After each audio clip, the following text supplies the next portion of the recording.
Well, it is that time again, everybody. Hope you are doing well. My name is BirdDog John, and I am back in action. In those scenarios, it's good to neuralize the cameras.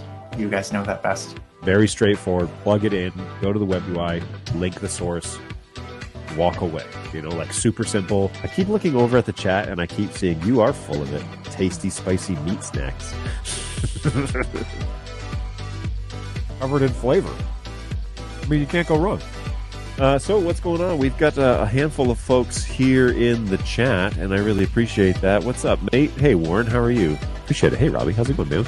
We were just talking about you. What's going on, Tom? Ahoy. How is it going? What's going on, Go Web? Good to see you again. Thanks for hanging out with us again today. Appreciate that. Feel like I'm in this video more than anyone but John. It's true, NetApp. You are, I'm going to cut this up and put this in the next intro. What's going on, everybody? It is a beautiful Thursday morning. Wowzers. It's a beautiful Thursday morning here at the BirdDog support office, and I am so honored that you have decided to join us today.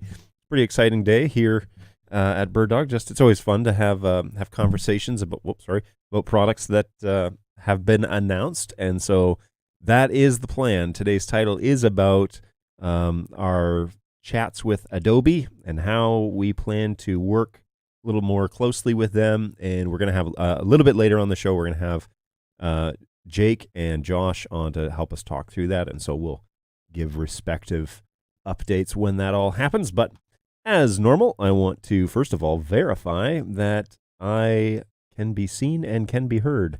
So let's double check. Oh, that sounds pretty good. If I say so myself, thank you, RE20.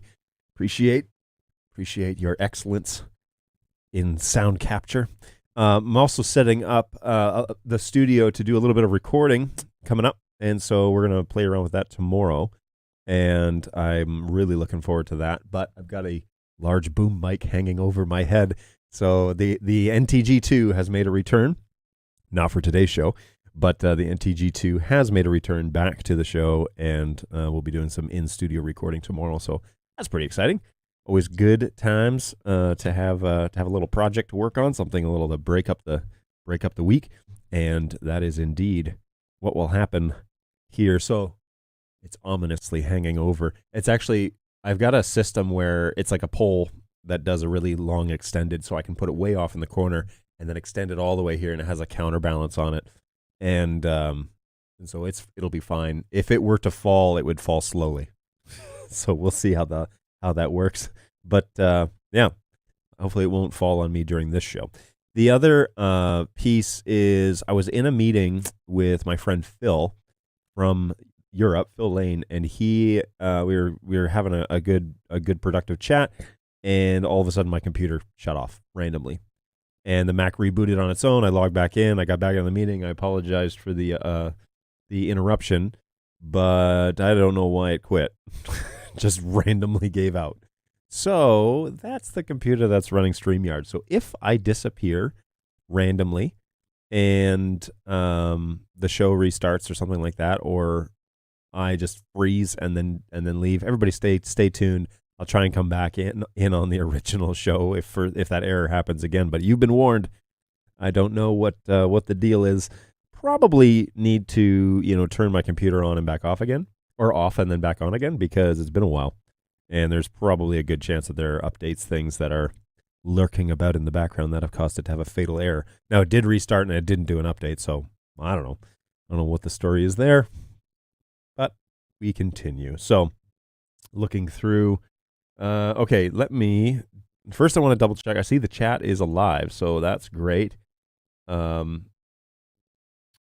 me respond here. Let me make sure that, let's get this playlist going. Now, something that was requested last week was Bugzeek wanted me to test his camera and said, you're welcome to test it on your show on Thursday. And you know what? I'm going to take him up on that offer because my team has had his camera, his P100, here in the office.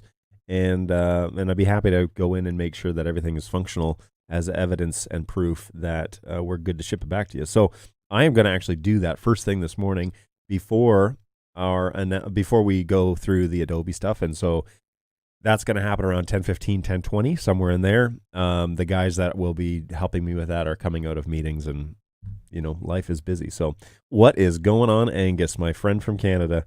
Not hopefully you're having a good morning over there. It has been a very busy morning here this morning, but has been good nonetheless. What's going on, Jeremy, my Ember friend?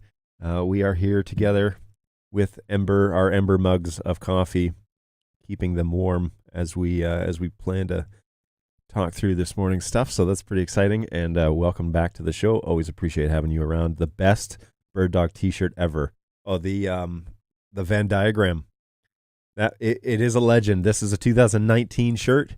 This is the first shirt I ever received from BirdDog. This was an Eamon creation, and it does go down as one of the best T-shirts ever made. So good times. I'll drink some coffee to that. Always cool. Nothing going on. Nothing is going on. The weather has turned warm, and the street cats are roaming the neighborhood once again.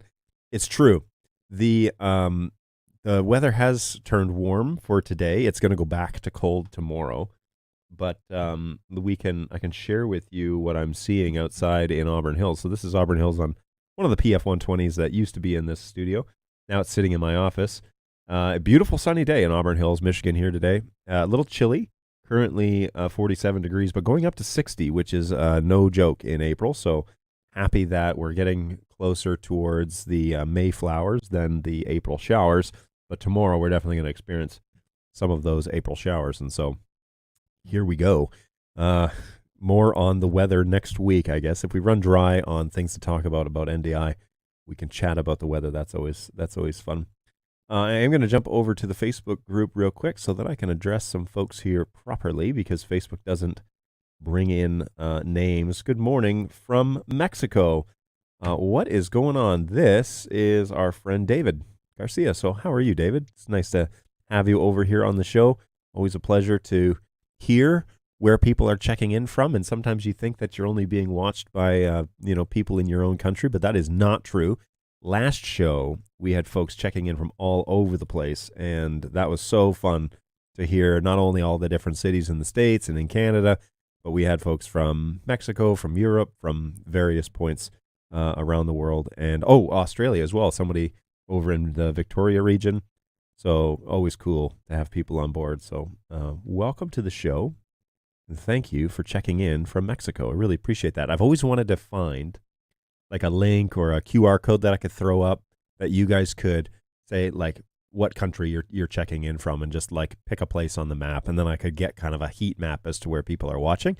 That would be really cool. If anybody knows of a place or a resource, like a website that you could generate something like that, I would love to know more. So send over your suggestions. I want to create a heat map of people watching the show. I think that would be incredibly cool to have as a resource, and so that you guys could see where's everybody checking in from. What's going on, Marcus? Hopefully you're doing well. Thanks for stopping by today. Seen and heard on YouTube. Seen and heard? Seen and heard. What did I say? What was seen and heard on YouTube?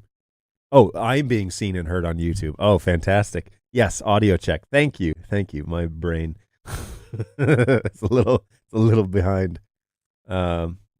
Fritz, what's going on, Fritz?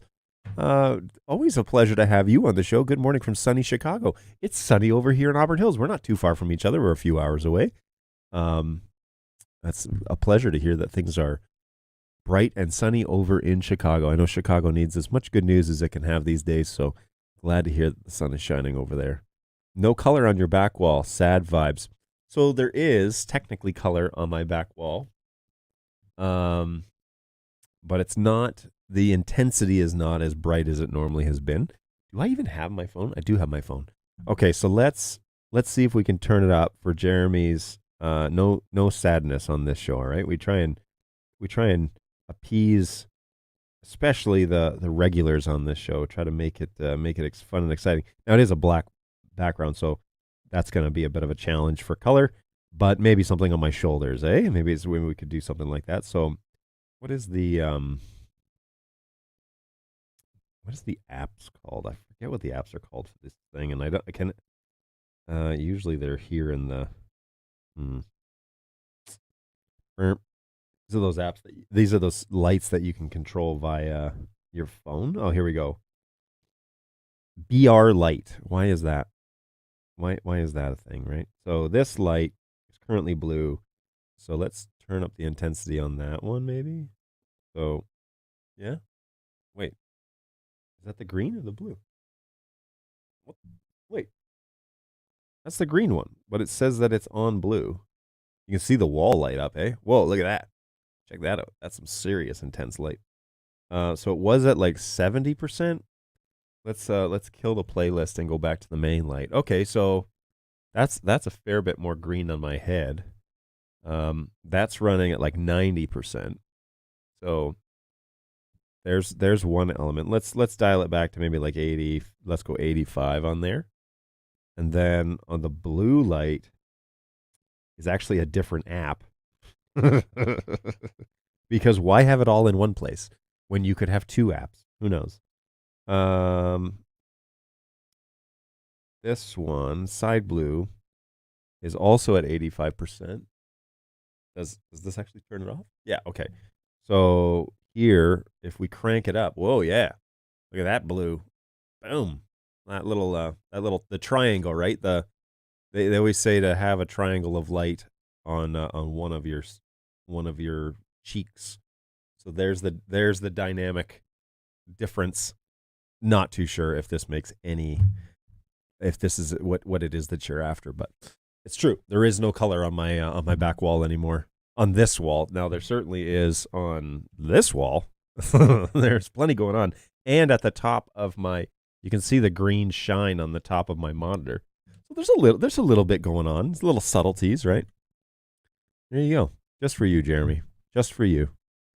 In the summer of 2020, I produced a virtual AGM for a group who are concerned about microphone contamination. I hung my NTG2 overhead, the C-stand, and a long pole. That's precisely what it is that I'm up to right now. Balu will sing and dance for us. Balu will? Oh, that would be exciting. I don't think he's agreed to that, though. I'm pretty sure he hasn't. I've now produced the AGM for that group 3 more times, most recently using 100% NDI. Boom. How far away from your subject do you find the NTG2 needs to be?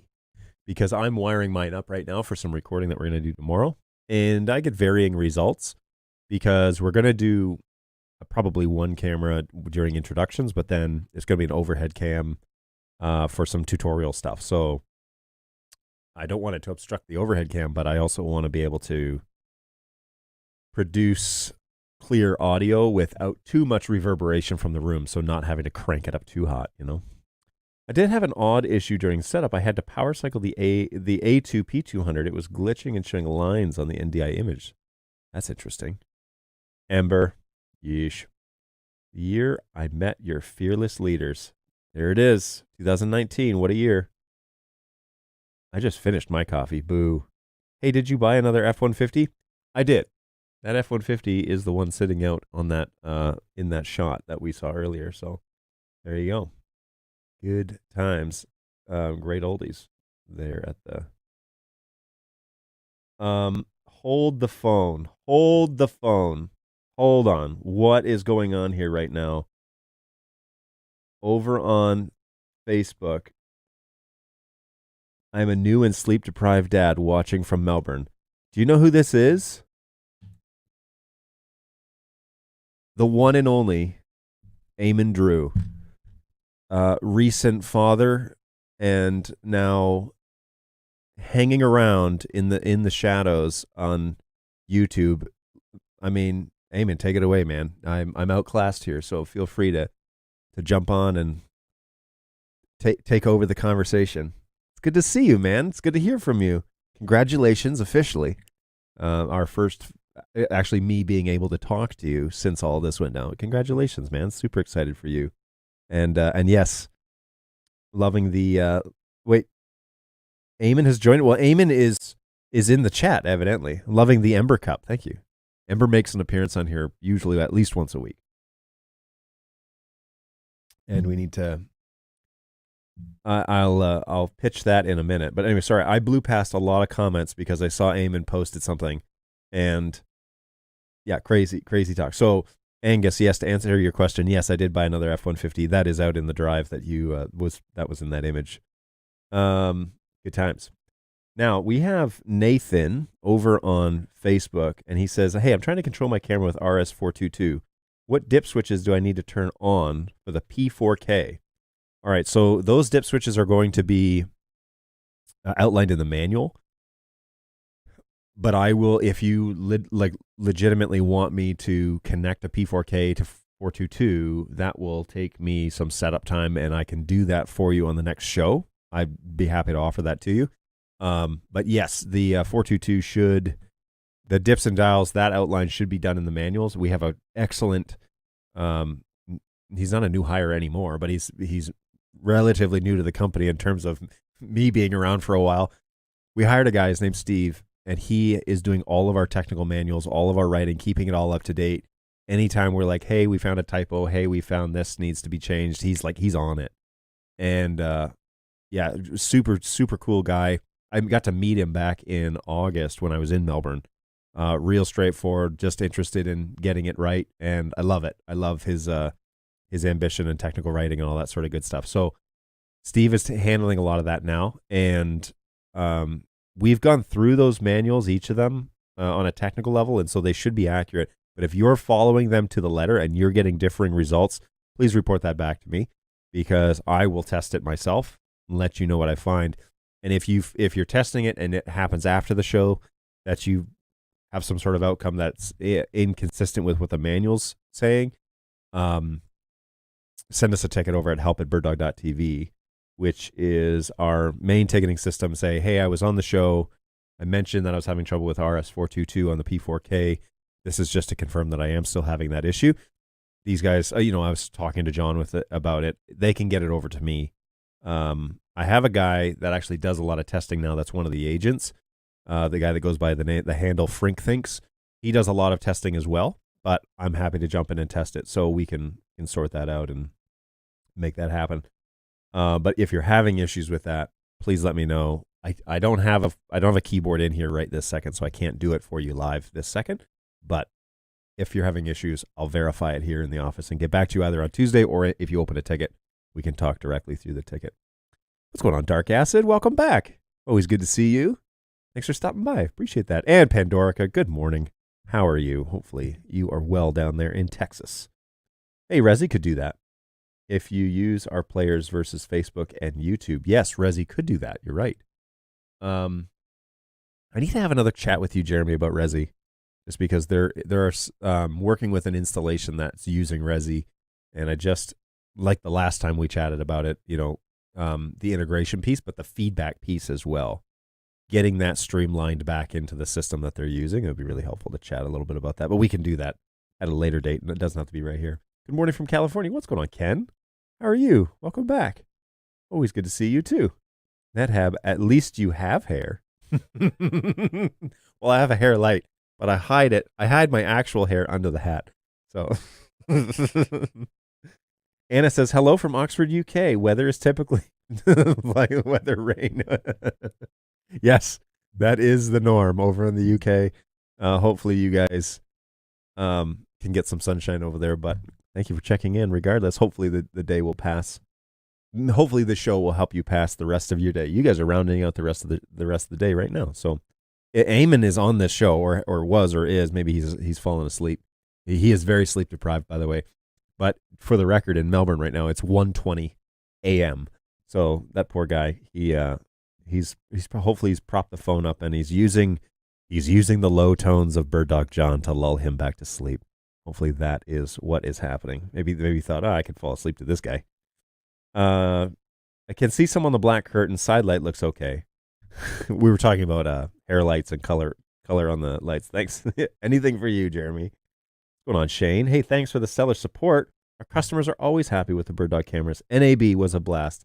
And I'm sorry I didn't get a chance to say hello at NAB. I wasn't there, but we had an excellent sales team that was there, was handling questions, and I'm glad that you enjoyed the show. I heard that it was stellar. All the sales guys that I talked to, they were like, "Oh yeah, it was great. It's a great place to consolidate all of the visiting things, right? So everybody flies to one location. You have like these 4 intensive days chatting and shaking hands and listening to people's hopes and dreams and all that sort of good stuff, and just getting excited about the product line and the new offerings that are coming out. And it's a great place to meet a lot of people really fast. And so I'm glad that you had a good show, Shane. That's great to hear.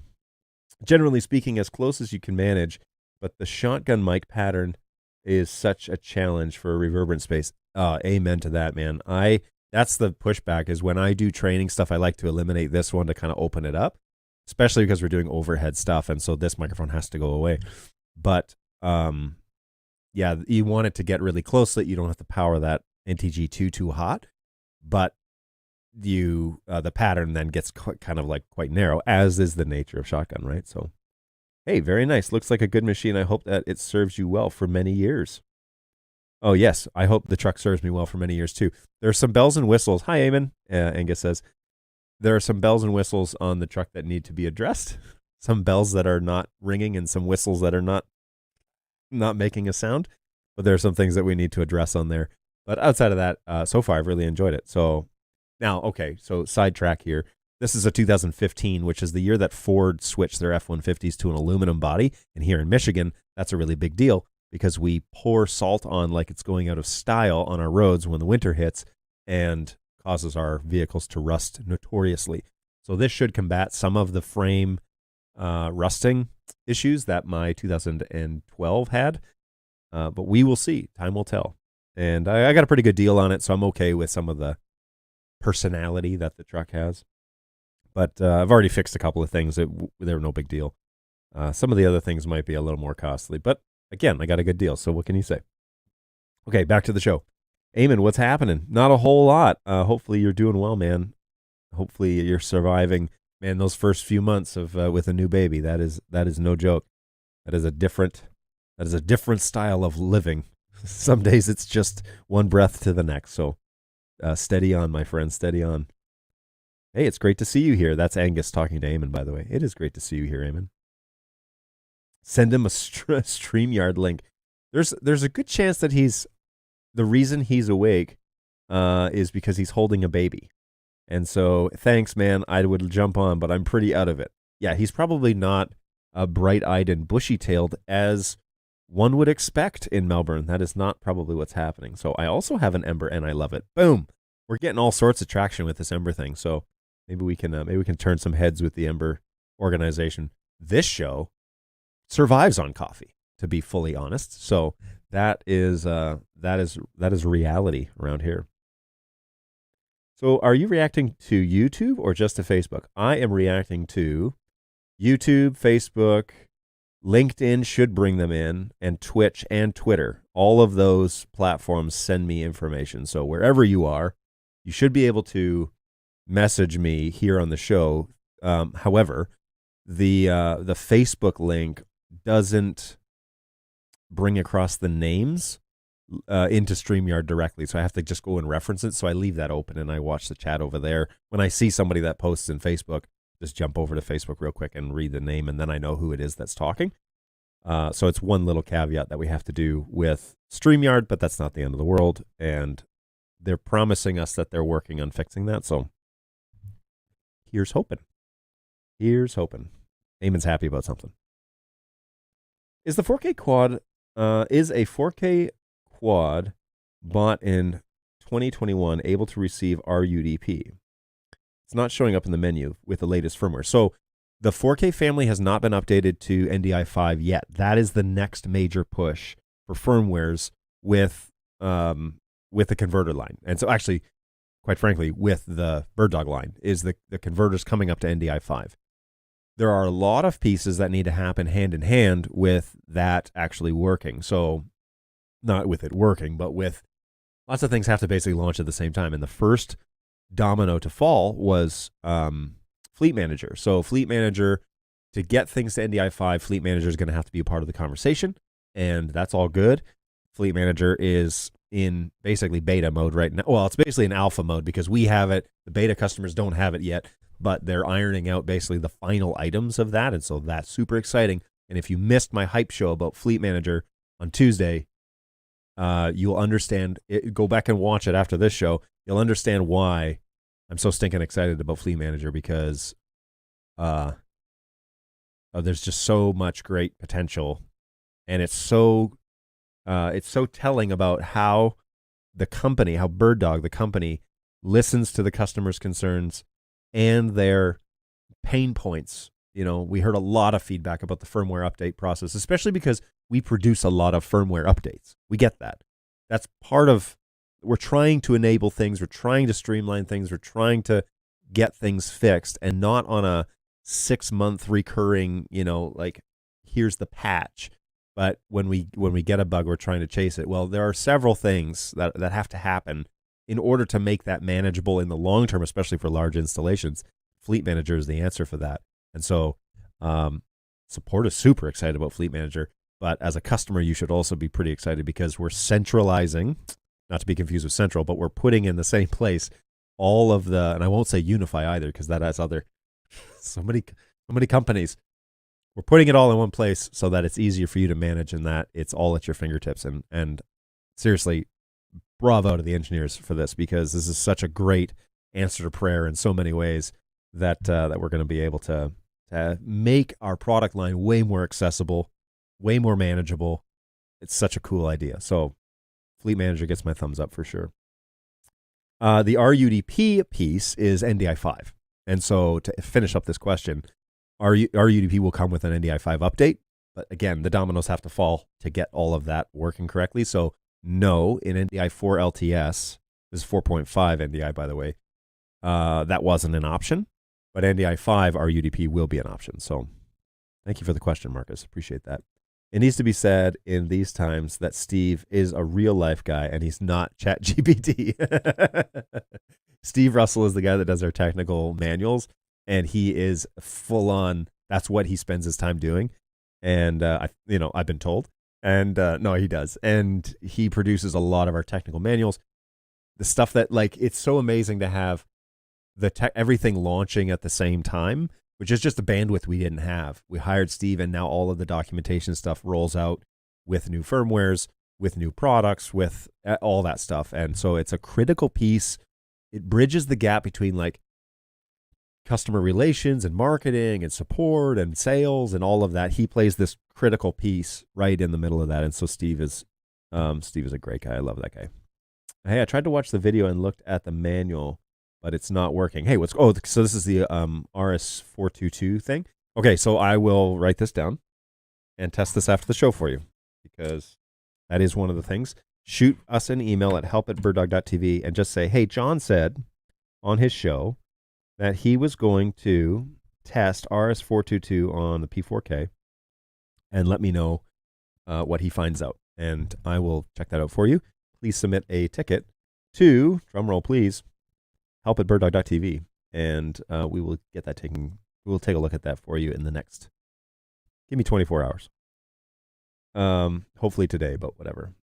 Who let Eamon in here? What's going on, Josh? I'm still here. Well done. Hey, consider this a new feature. This is from Ken. Freewheel the PTZ motors so that the camera can be manually controlled with a short handle attached to the backside. Okay. We can put that on the list of feature requests that have been made. We'll always take those in. I can't promise you anything, but I'll always put them up there on the board and say, hey, this was requested. I have what's going on, Tim? Hey, I have a BirdDog Play monitor NDI output from Live Stream Studio 6. I'm not familiar with that one. Drops a few frames, lags, but it's usable. Portable production, ASUS router. Could Netgear 4250 improve this experience? Now, for the record, I don't know about the performance standards of the ASUS router.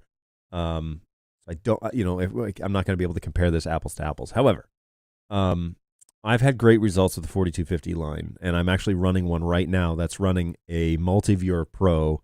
I'm sorry, a Multiviewer out of vMix. That is the way that I track all my cameras and all my shots and everything for this show. And so that's being played on a monitor live here in the studio.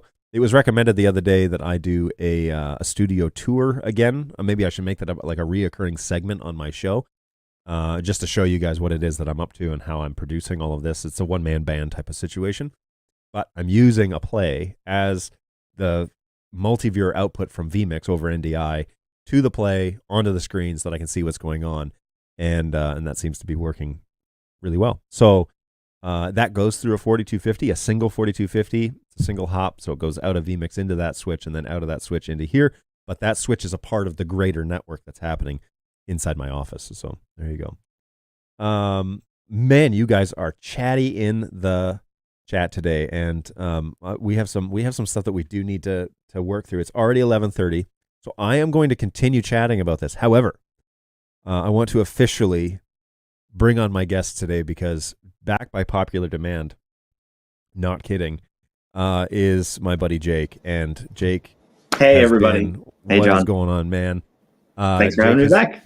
Been at NAB, my pleasure.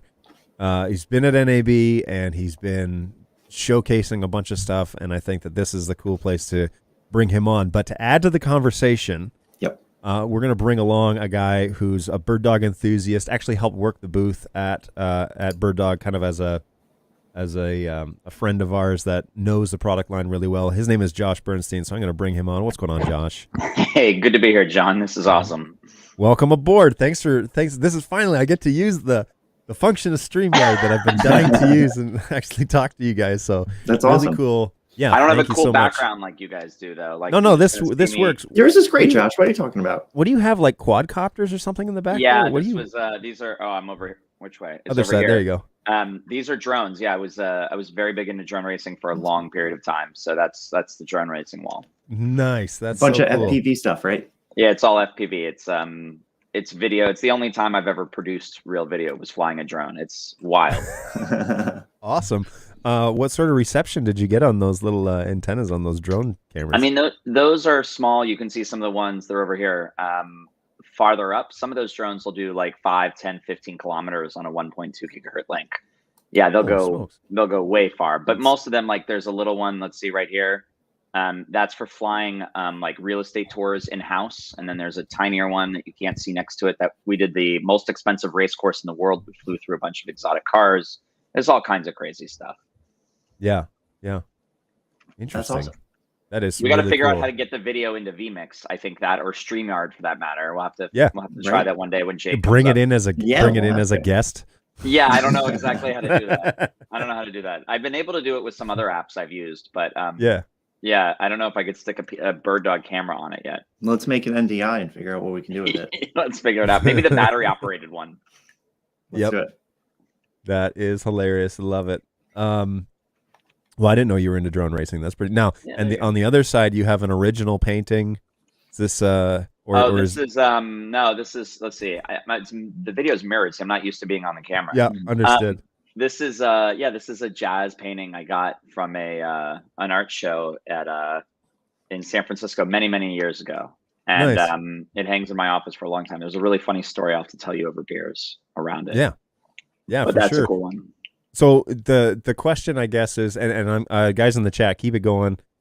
You're still keeping it going. That's great. However, so we'll get back to the chat in just a second. But Josh, why don't you kind of just catch us up to speed? You're a friend of BirdDog for a long time. I know you're friends with Jake. And you and I have had some chats recently. Sure. You've been in the chat though for like a couple years, long right? time. Like, Yeah, that's you've been right. hanging out in the chat. So just give us a general idea as to how where you fit in here. Just give me a couple minutes. Yeah, I think I've just been a fan of the product. My day job is working at high scale tech companies. So you can look me up on LinkedIn if you're actually curious. I won't mention their names on air, but I build large scale infrastructure. And during the pandemic, I was asked to improve the streaming stuff or the streaming situation at our local synagogue here, and found BirdDog through a friend of mine who worked at Fox Sports at the time. They were sending fly kits or remote kits to talent during the pandemic, and they included a BirdDog camera. And I was like, okay, I should check this out. And then found out about NDI, learned all about it. And I think like the biggest drawback about NDI was that you had to build a reliable network. Like you had to know a thing about networking, which didn't phase me at all. So I built. We put in 3 P400s. Yeah, we put in 3 P400s in our temple here, and then since then, that was I think 2021 or so.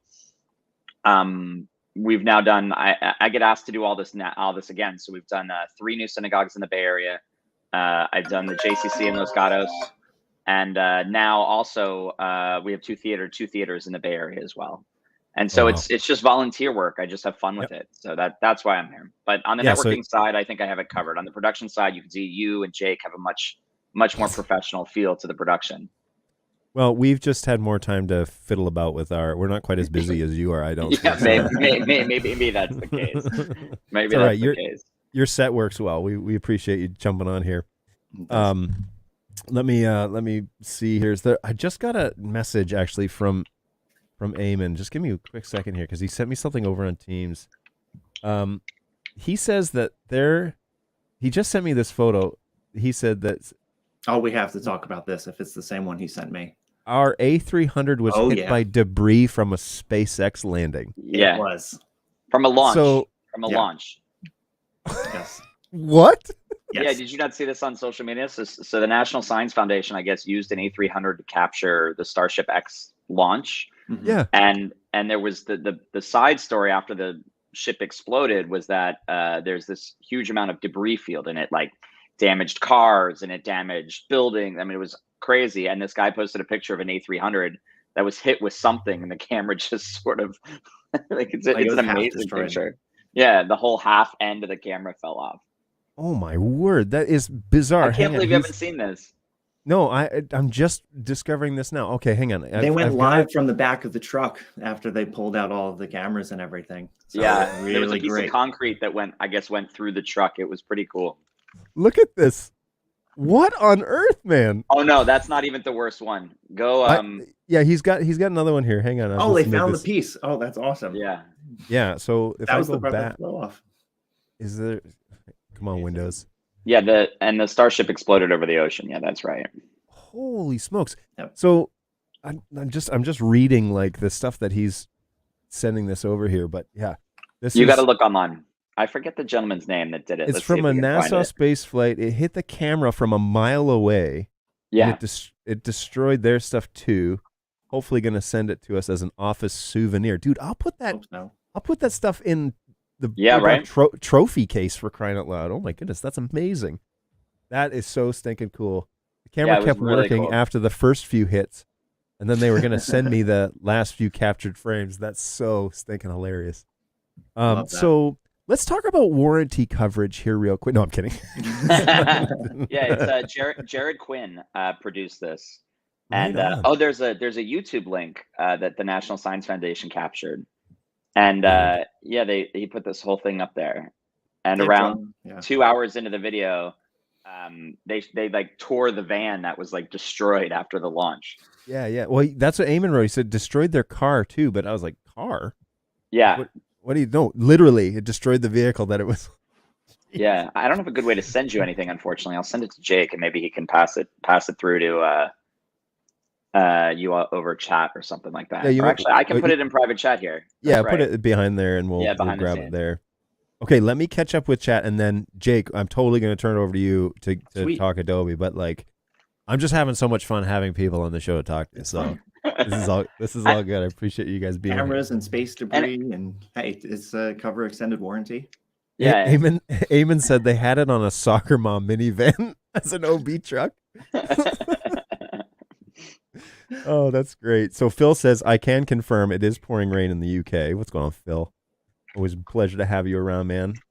Who needs a white noise generator when we have your sultry tones? Yeah, I was thinking that he's trying to go to sleep. Yeah, he is really trying to get to sleep. So, or maybe he's got the headphones on the baby, and he's trying to put the baby to sleep. Ooh, there's an idea. Hey, Eamon, if you haven't thought of that idea, there you go, dude. Shane, great to see you here. Jeremy is excited that Shane is on the show, or he's in the chat. Marcus says, okay, I got a P200 camera. Transit preferred method is RUDP now, but is it not forcible? So rumor says NDI can jump ports on protocols during transmission. Who wants to take this one? I'll take this one. So this is an interesting problem, right?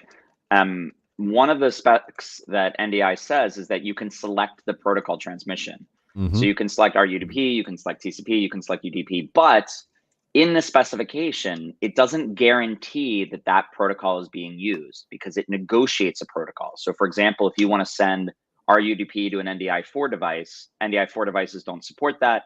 And so it'll negotiate fallback either to UDP or TCP. So even though that you're specifying the transmission protocol, it's not guaranteed, which is kind of a bummer. What's nice about a lot of the BirdDog hardware, though, is that it'll tell you in the dashboard or give you some insight into how it's actually transmitting versus what you set it. And there's some really fun games you can play with your network on Netgear and Ubiquiti hardware. You can actually get data out to show you the packets that are flowing and get some signal for what's actually happening. Yeah, it's in an effort. It's honestly in an effort to not be annoying, but to be flexible in terms of, yes, we can. That was the whole backwards compatibility conversation, right? It's kind of like, what do you do as an engineer here? Do you like fall back to backwards compatibility for the case of like it being opaque?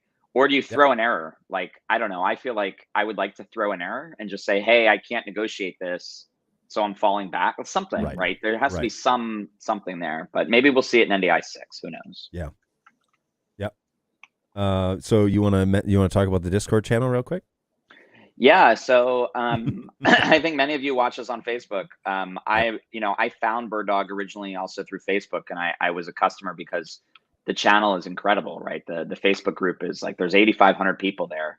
And one of the neat things that I just saw posted during the show was that we now have an unofficial BirdDog Discord channel for like real-time chat, which I think is also super cool. So I will figure out a way to get that promoted. That'd be great. I don't know, can you stream video to Discord? Like, is that a thing? You can. Yeah. So well, go ahead, Jake. You may know more than me.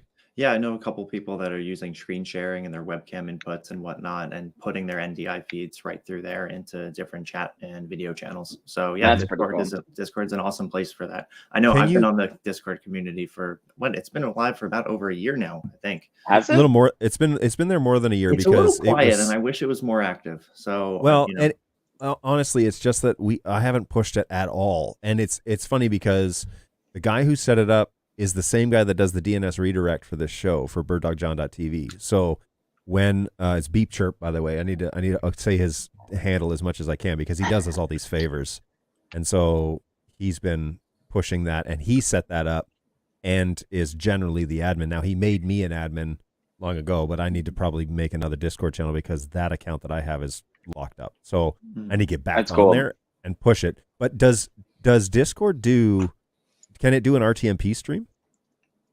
I don't believe you can send one directly to it, no. Because if there was a way, then I can generate those directly out of StreamYard and link those in to like websites and whatever. So anyways, I'll check that out. I'll see, in all my free time, I'll figure out what it is that we're going here. Hey, sorry, I didn't realize you're on a bit of a delay. Sorry for being rude. No, Anna, you are not rude. It's actually a great reminder that yes, you can message us on any of those platforms, and I should be able to see it. And when the chat really gets going, then it's hard to catch up. So, yeah, we'll do our best to try and catch up. But also, we do want to cover the Adobe stuff today with Eamon here. This is like having a celebrity on the show. So it's almost as exciting. On us, or he's watching. Almost, yeah. Well, there's that too. That crossed my mind. But it's almost as exciting as having Tom Sinclair on the show. But you can see where I put those. No, Eamon said he'd love to come on, but he's in no condition to be on camera. So that's his usual condition. I mean, every time I've seen him anyway. Look, it's 1:30 in the morning over there, and he's a new dad. We're going to give him a pass on this one. And we'll cut him a break this time. Hey, you need a lav for these tutorials. I actually have a lav. And the issue is that the tutorial that I'm going to be recording tomorrow, or attempting to, we're going to play around with it in the morning, is actually a tandem tutorial with one of my technicians here in the office. And so a lav is fine. But I need 2 lavs, or I just need my overhead mic to sound good. So we'll see how that goes up. But okay, let's. I don't have the StreamYard link. Yes, I did not send it to you, purpose. because I figured it was not appropriate at this point. So okay, let's pause chat. Keep it going in there. That's totally fine. But Jake, I wanna turn this over to you. I need you to explain the base level of what the announcement is, and then we can get into any level of tutorial, and Josh and I will bounce stuff off as it comes up. So I will give you the reins. So it was really exciting about announcing this over at NAB, and we had a bunch of people coming over to the cloud demo booth to see this wonderful Premiere workflow by streaming our NDI and Premiere output streams right through BirdDog Cloud, right onto all of our devices. So now instantaneously, we can get our Premiere program feed and timeline and back and forth audio return and webcams all within Premiere through our extension panel, as well as directly onto iPads, iOS devices, including Apple TVs, and then the whole Android suite as well. So Android TV, Android devices, and tablets. So now it's really easy for your producer or your agency or anyone that needs to view that live stream Premiere output anywhere in the world by either just sending a webcam link or then tying the BirdDog Cloud iOS account into BirdDog Cloud. So it's really, really, really exciting to get that live stream directly out of Premiere anywhere in the world.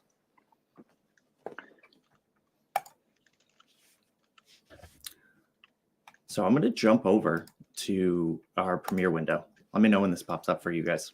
We got it. Go ahead. Yeah, Awesome. we got it. So over here, we have a new extension. So if we pop on over to our extensions, we have a BirdDog Cloud Connect extension, right? So from here, this pulls up this BirdDog Cloud Connect window on my left-hand side. From over here, we go ahead and we can see all of our NDI sources on my network. So I have my P100s, I have my P200s. Adobe is creating a Premiere output stream, which is the program output. And then we're also using NDI screen capture to capture the timeline view, right?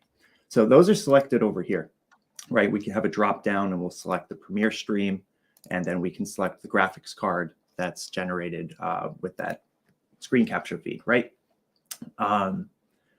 If we jump over to our configuration page, we can choose the picture-in-picture format. So do we want to have this in a 75-25 split for the end user, or do we want to do a 50-50, which is usually what I prefer? You have the option to select the bit rate. So that's going to be a bit rate limiter. So in my setting right now, it's going to use all the way up to 16 megabits per second. However, if the end user doesn't have that, it'll scale down accordingly. Next option, we have various stream formats to select from. So we can use this encoding as H.264 with an NVENC engine. We could also use VP8 and VP9 and QuickSync to do this encoding to ship that video across.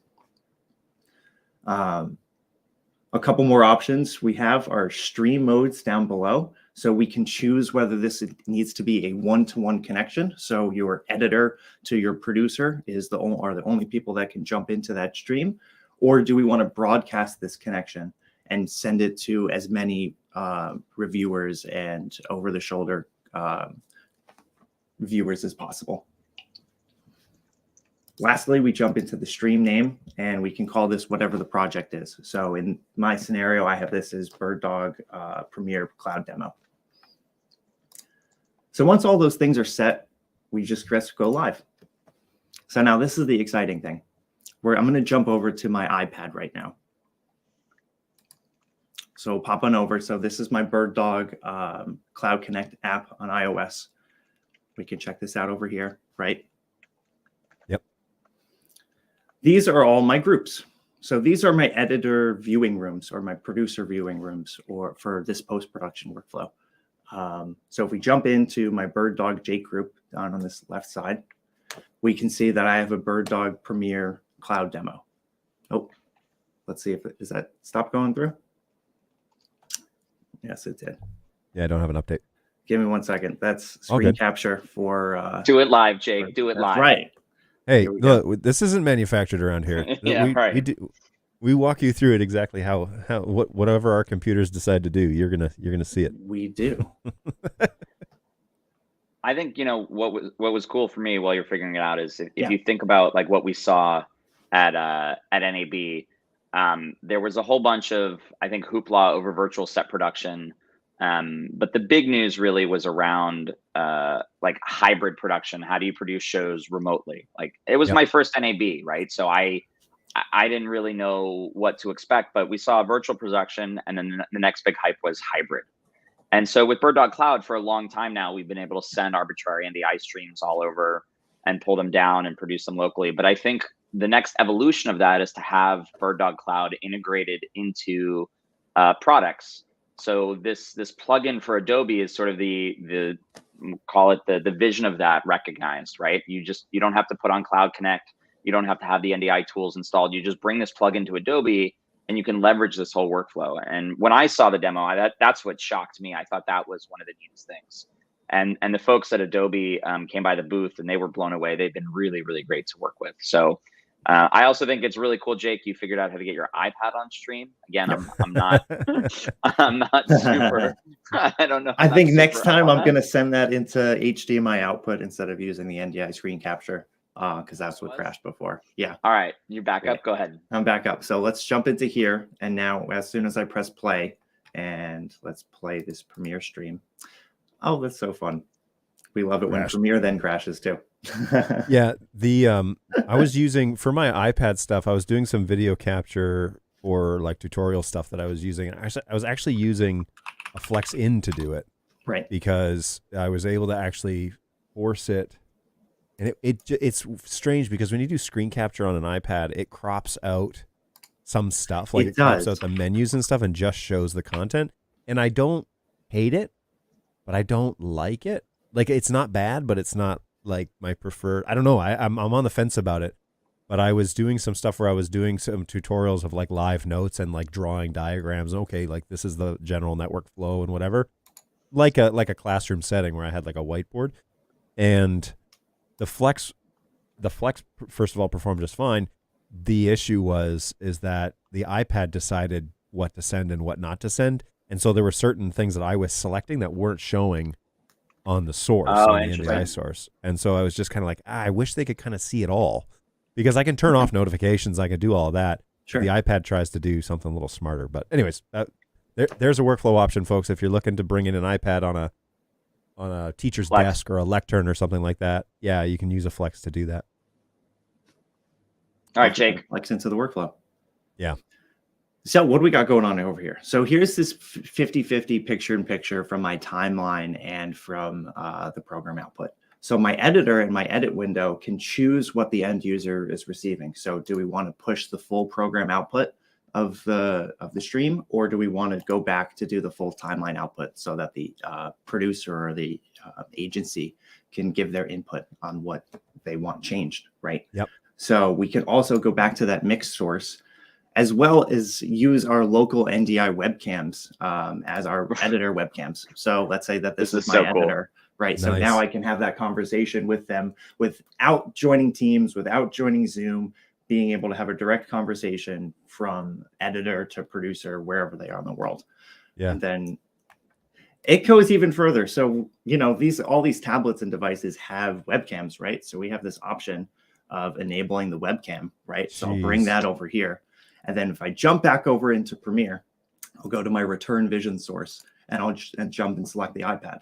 So now right inside Premiere, I have a direct conversation with my editor. Yeah. Yeah. And my webcam comes back, iPhone, Android, whatever the device is. That way I can have this conversation. Man, that's crazy. It's pretty amazing, I think, that you can have this kind of capability built into cloud, right? And this idea that that struck me about BirdDog was I didn't need to buy like expensive baseband equipment, and this concept of just running NDI and shipping video over the network, I think unlocks these workflows that wouldn't be possible otherwise. So this Adobe thing is really pretty cool. And we got to see Jake's studio, which is also impressive. So John, you'll do behind the scenes. Maybe we'll have to do like a dueling studio thing. I don't know. Yeah, we'll have to do that. This is all you get with me. I just rearranged everything. So we really need to like have guys that are on cameras on behalf of BirdDog, their studio tours, because Jake has one. I'm sure CJ is going to have to set something up when he gets over across the pond. Yep. I know I have one. There are a few moving elements here, and there are a couple of places. I know that there is like a pseudo studio over in Melbourne, but when I was over there in August, they were still putting it together. It wasn't like fully finished. I was really anxious. Actually, I plugged in a few of their lights without them knowing, just to see what options if they figured out. They're very expensive lights. I was like, can I put one of these in my carry-on? I think it'd be interesting. Like you could do a segment on the show, like streamers on stream or something like that, where if you guys are watching the show and you have a cool home lab studio setup, like email John and get him on, like, show your stream off. Yeah. Right. Or like show the studio take off. a video and we can do a walk, like we can watch the video together and do an watch overview, party. Okay. Yeah, a watch party for your studio, for your behind the scenes studio. It's funny because people are like, no, I don't want to, show you pictures or whatever, because I don't want you to see my mess. And it's like, you don't understand. We all have a mess. Yep. It's the same. It's you see this and then you see this. Yeah. That's all you see. But like, can you see the desk? You know how clean, like, it's not clean. It's not a clean setup right now. I so think don't it's a great worry way to about learn, right? Oh, It's a great way to absolutely. learn, right? Just like, how do you do this, right? And I think that when I was learning, it was all about like looking at people's setup, looking at people would post on some of the Facebook forums, like, here's the production desk for a church or a concert, and I would like zoom in and be like, what's that piece of hardware and why do they have this? And this is the way you learn, I think. Yeah. Well, I think that there is a interesting problem when it comes to this conversation, because people think like, oh, we don't have the budget for that, or oh, we don't have the vision for that, or like what you don't understand is we're all making it up. Like, I don't have a blueprint. Like there's no, it's not official. You're gonna hear it here. Like we're all piecing it together, and we're trying something and watching it crash and burn, and then we're learning we're not gonna do that next time, or whatever. And so, like, a black background with a black shirt and a black hat, it's been a nightmare. But that's what I wear. And so you have to introduce a hair light, and you got to have some color in the background, and then it kind of works. But I didn't do that on day one. Man, you should see the first streams. Actually, I don't even think they exist anymore because they've probably been deleted due to time. But they're in my office at home. That was those were the first streams, and it's evolved over time. So, and that's how it goes, is you don't get to the finish line at the start of the race. What was that? I said that's when I was joining the shows. It's true. It was in the your place. You guys are OG that way. Back in the original days. You guys are good OG. Old days. My daughter, I said this in conversation with my wife the other day. I said, oh, something OG. My daughter is like, what does OG stand for? And I was like, she's 7. And I was like, it's original. It just means original. Yep. Yeah. Exactly. Yeah. That's pretty much what it is. Okay, Jake. So we kind of interrupted or stopped you. Do you want to cover anything? I do. I got one thing I want to mention. Let's go. So so earlier, we were switching the sources from the editor control, right? So the editor decides which stream is actually going through, right? However, we've given that control over to the end user. So if on my iPad, and I go ahead and pull down from the top. Up on the top, I have a full screen selection source where I can directly select what sources is going live. Nice. Or I can go back and select that mixed source and go back to that picture-in-picture view. I mean, just think about what you can do with this. Like, I'm not a huge Premiere user. I don't have that kind of talent that Jake has, but like the ability to like post-process stuff this way is unbelievable. Big production companies that I've worked with in previous roles have spent tons and tons of money building remote production houses, or they fly people in and screen dailies, right? You're in for a daily and then you go home, right? When I was shooting commercials with Dell EMC, we would have to like fly into LA for the day, watch a bunch of dailies, do a bunch of editing, and like fly home. And I mean, this is just, I think it's unbelievable. I'm blown away by it.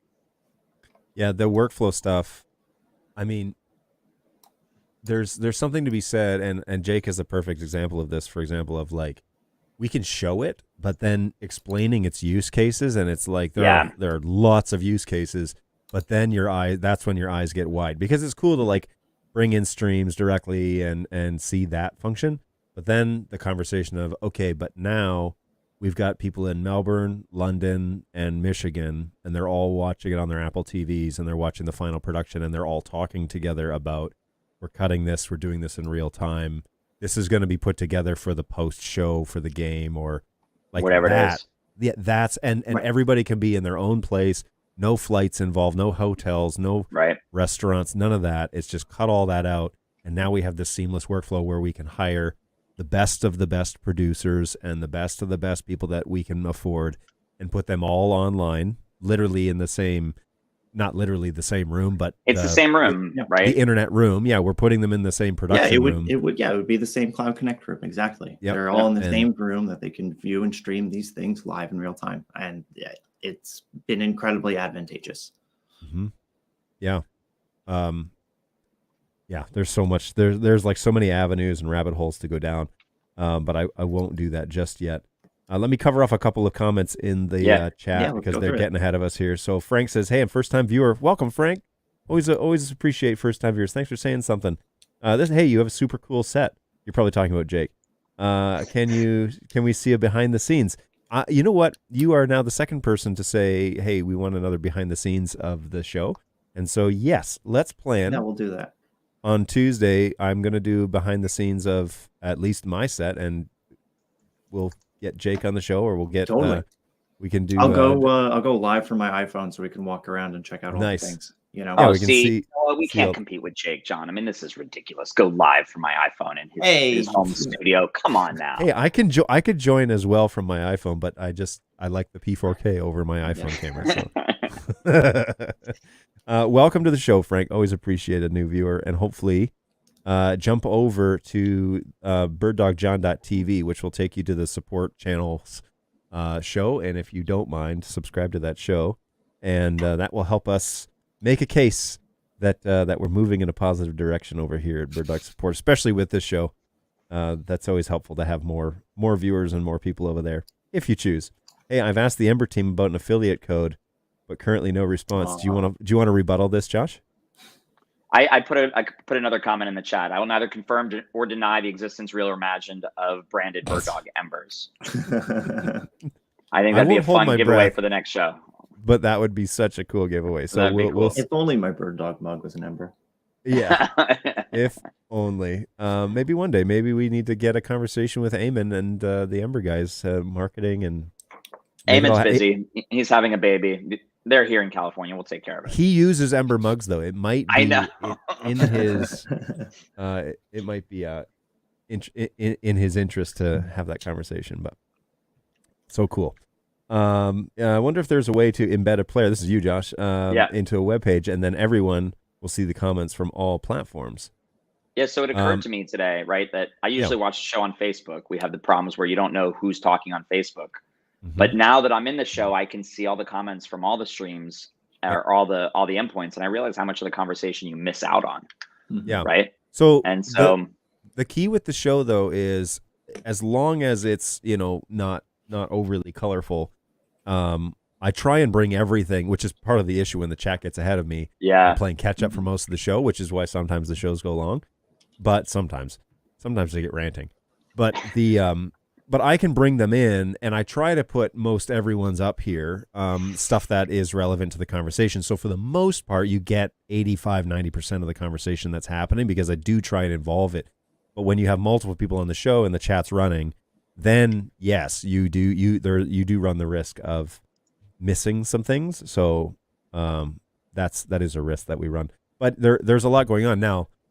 There may be a way to pipe the whole thing out into like Discord and be like, look, if you want to see the whole thing happening, that would be cool, right? Maybe you could do this. This is Fritz Goldman, by the way. This is a very well-known name. How are you, Fritz? Hopefully you're doing well. Thanks for joining us over on Facebook. He says, hey, I thought you were using vMix, not StreamYard. I am going from vMix, outputting NDI into NDI webcam into StreamYard here so that I can utilize the benefits of StreamYard, bringing people into the show without vMix Caller. I have mixed feelings about that. Neither good nor bad, just mixed feelings. But I'm using all the benefits of switching out of the show for vMix. So vMix is coming out of one computer, going into another, and I'm using StreamYard to do all of the conversation chat, for example. StreamYard gives me that ability. So good times. Also, Fritz, yay on the converter firmware updates. I need it so badly for a huge show that I have going on in Miami. Well, that's pretty exciting. That's cool. Is it Formula One? You think they're doing Formula One? Let's continue in the chat and see if he said anything else. Dark Acid has there had been issues with Facebook API lately. Yeah. vMix Social is no longer working. Agreed. Yeah. Facebook kicked me out of multiple connections, and I've had to delete them as destinations because I was getting errors like crazy in StreamYard. So something's up. Something's up. I think we'll leave it at that. Petra, what is going on? Hey, always Petra. A pleasure to have you around. What is happening? Good morning, good evening, and everything else in between. Petra's a bit of a legend. So if you don't know who she is, you need to check her out. Fritz said, Petra, we have some new Lego sets to talk about. So Lego sets. We should we should chat about that. I can't wait for Fleet Manager. This is Fritz. I can't wait for Fleet Manager. I've got 40 plus cameras. It's so hard to keep track of them. You know what? That is one of those beautiful things that Fleet Manager is going to solve, is large installations. As a matter of fact, it will make a great case for people to expand their BirdDog fleets, because it just became, as far as I'm concerned, the easiest way to manage gear in the field in this realm, in the NDI realm. It is one of the premium products, and the fact that we're going to let you just download it for free is amazing. So, I'm super excited about that, Fritz. You're probably get your heartache will be no more with firmware updates, and you'll be able to keep track of those 40 cameras pretty easy. I know of your installation. I know how big it is. I've spoken to you in person about it, so it's very impressive, and I'm excited to have a resource, to give you a resource like that from BirdDog to help you do that. So, hey, as Eamon says, so as we move forward with the new cameras and the MICU updates with USBs, they're going to go away. We'll be able to do that all through Fleet Manager. Yes, that is the flagship idea. The P120, the P240, the X120, no more MICU updates via USB, and all of our new cameras.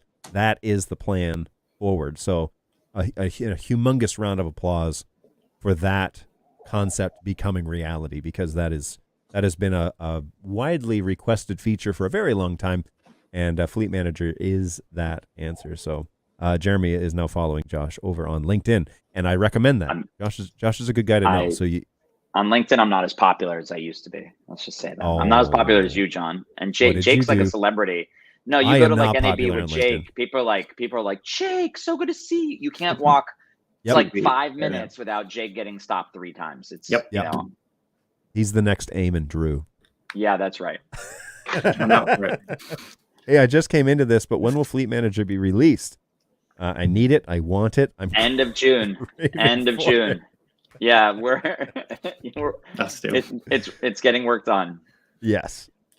And Eamon has also said, hi, Petra. Fleet Manager will ship before the end of June. There it is. Eamon, amazingly cool. Yes, it's so funny now that people are making connections in the chat as to like who's around. So Eamon is here, or was back at 11:30 a.m. I'm just catching up now. He's still here. And the RS422 issue on the P4K, that ticket has been submitted, so I'll keep an eye out for it.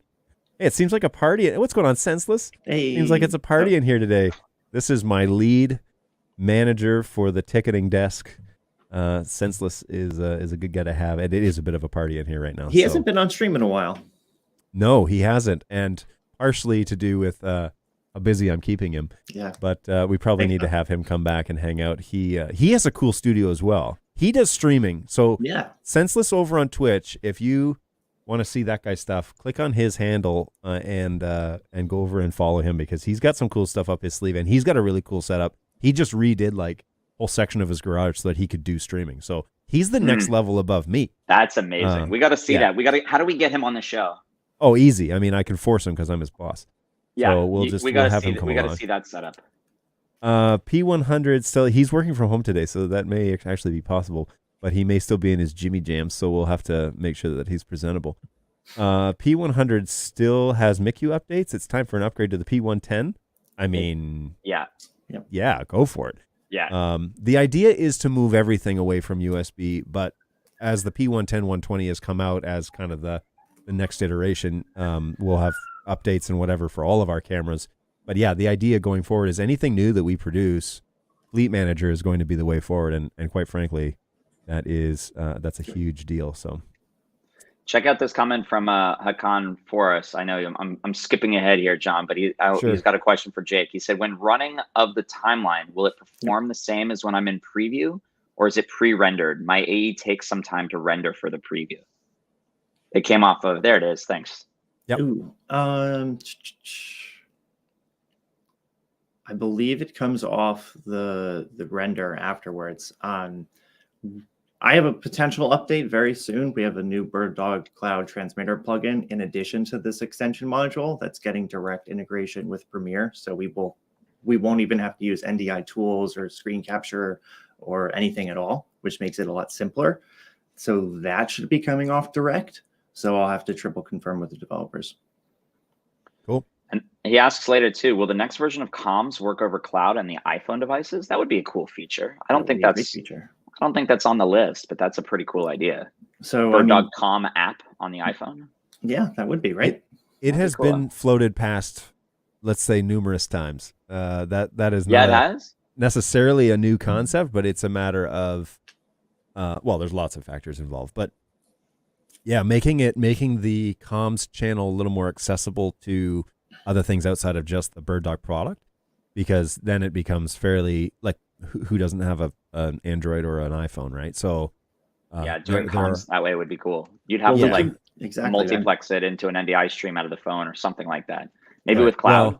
I don't know. Maybe with cloud and Cloud Connect, because that's all SRT and WebRTC based, and we already have the back and forth direct connection through Cloud Connect.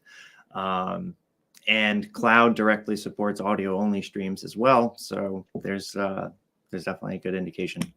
Yeah, that could potentially work. That's a cool idea. Marcus, oh no, different gentleman. Marcus asks, the P200 cannot sync to an NTP server. So what's used for timestamping? In a local network with no network access, do you iSepAC? How do you get details on Genlock? I told them to email you, Jake, but maybe you can comment on this one. Yeah, so we'll definitely have to get some more details specifically, because the NDI protocol supports 2 different versions, time codes and time stamps. So it's really up to the manufacturer what it's using. Currently, our products are not syncing to the local NTP server. So essentially, the devices are free running from what we've been told. So, however, with NDI Genlock, we can essentially have all of the cameras that are subscribed to that main camera essentially wait to push their frames out until they see that the first camera or the master is pushing its frame. So that way, even though they are free running, they do have the same output or timing. Yeah, it's a different. It's funny because they're, the realms of cameras are the same, but there are different ways in which they do timing, and so the NDI protocol versus like the traditional Genlock stuff, they're actually 2 different conversations at this point. So it's hard to bring people who are seeing camera and camera as oh well, then obviously they do the same in terms of time code, time sync, and all that stuff, but they don't. And so we've had to talk about that a fair bit, actually, especially when it first came out. That's an interesting concept, actually. Yeah. Well, we talked briefly about, syncing up to a time server or something like that, where you could do things universally across time zones, first of all, but then, like, especially with cloud. And the concept was not, how do you say, it seemed to have more traction than other, like, pipe dream ideas that we floated out there. It's like, oh, you know what? Like, that actually might be a thing that we could talk about in real. Not to say that we're developing anything. I don't know anything that's happened after that conversation, but there are definitely different ways of doing it beyond the traditional method of time code. So yeah, there's all that sort of good Sorry stuff. To jump ahead. Oh, you're fine. I just thought that was timely and interesting, and I was like, I want to ask that question too. Yeah, no, and actually that works out better because some of the timely stuff needs to happen before I can catch up with the things that are back at like 11:30, which is where I'm currently at in the chat. So we can. NetHub said we should do BirdDog cribs. BirdDog cribs. That would be cool. We could. Well, I would say you could put a sticker on the crib, Eamon, and take a picture for us. But then again, babies are notorious for no. I think stand up like and then chew. Cribs of studios. Oh, BD Cribs. You know Crib? You guys remember Cribs, the TV show? MTV. Yes. Yeah, MTV. Maybe John wasn't super hip with it up in Michigan when that was on. Well, I was in Toronto, and I wasn't permitted to watch MTV back in those days. So did they have MTV in Toronto? They did, but you had to pay for it, and certainly I did not get that sort of reception out in the country where I lived. So okay, there you go. Mm-hmm. Yeah, it's all good. Petra says I have 2 4250s, one 240 for my BirdDog gear, and one 125 for my ATEM gear. Yeah, we need to do Petra, we need to get some photos at least of your rig, because I know I've heard a lot about your setup, but we haven't done actually like a deep dive into it, so we should probably get Petra on the show. Seriously. Do a little network architecture. We could have a little fun with that, right? Yeah. Let's keep going here. There's a Facebook user that asked about talking about OG open frame functionality and how you would use it for a show. So this is an interesting one, right? Yep. You want to take this one, Jake? So Ricky. I mean, I mean, essentially, so once all that NDI is streaming on the network, if we need to get that off baseband into any production switcher, that's where OG4 comes in, because we can put 10 cards in a 2U OGX frame. So we effectively can get 40 decode channels. And then also the vice versa is available. If we need to put that at the encode end, we can have those cards act as encoders and then get those baseband SDI signals to NDI and then flowing around your network wherever you need. So it's really a fantastic way of connecting multiple baseband SDI signals into and out of NDI. Going right into raw switchers with dashboard control. I mean, technically, those SDI outputs would work for Blackmagic production switchers as well. So they essentially don't need to be tied to a whole ROS OpenGear workflow. So we can do any combination of baseband in and out. Yep. Yeah. And then they're all powered in that 2U frame. And then, you know, and a lot of these broadcasters already have an OpenGear frame that are using a bunch of D to A and A to D converters for other things. I mean, at least every single studio that I've gone into have at least 6 slots open, right? Because they get a 2U frame, but then they only need it for 2 different things. Well, I've actually been told I've been told by installers here in the US at least, and large ones that will remain nameless, but they put a OGX frame in every install they do, regardless if they need it or not, because they're like, we will eventually at some point. So they just spec it in. They just spec it in. It's part of the standard install. They do have 1 slot and 2 slot unit car. Other manufacturers do make rack units for them. But at the end of the day, the single use ones or the single card slot ones are just as expensive as a 2U. So why go for? Oh, interesting. Yeah. I mean, you can go for a little 1 slot card and it works great. But if you're going to upgrade and scale and figure out what's next for the production studio, then that's where the big frame comes in. Brayton's in the chat, or at least was. What's up? Hey, always good morning. Good to have Morning, Brayton man. on here. They just want to talk to you, Jake. See, this is what I'm talking about. You're the celebrity here, right? It's true, and that's what that's apparently the running consensus in the chat as I've been scanning it. So, yeah, good times. Getting the word around. It's great. It's always fun talking to everybody. I mean, listen, NAB was such a good time. Josh, you and I were walking around, and there's NDI flowing all over the place, and you know, there are a lot of ways to bring all of those into our ecosystem as well. So as if it's streaming NDI or SRT or whatever it is, like we have a way of using it in our BirdDog ecosystem. Yep. Yeah. What was funny is all the guys came back from NAB, and I was catching up meetings basically with them, because we're normally talking all the time. So I was having meetings with the sales team, and they were all like hoarse. They couldn't talk. They're like, it was just 4 days of straight up talking. So Yep. Petra's, I was shocked how busy it was. It was just so busy. Like I could not believe how busy everything was, right? But here's the thing is that the BirdDog booth, if you walk around and look at other booths, people are like, it's busy, but BirdDog is usually like fire hose. Like these are like in-depth conversations about specific workflows, and hey, I need to make sure that this gets through here, not essentially what everyone else is, where ooh, what's the new shiny thing that's on the stand today? Okay, great. Let me grab a pen and walk around. Right. Like here, it's like, you know, wait a minute. What's this X120? What's Fleet Manager? How can we do this Adobe workflow? It's essentially all getting that baseband video in and out of networks. But see, for me, it's like as even from the support side, people come and be like, here's what I want to do.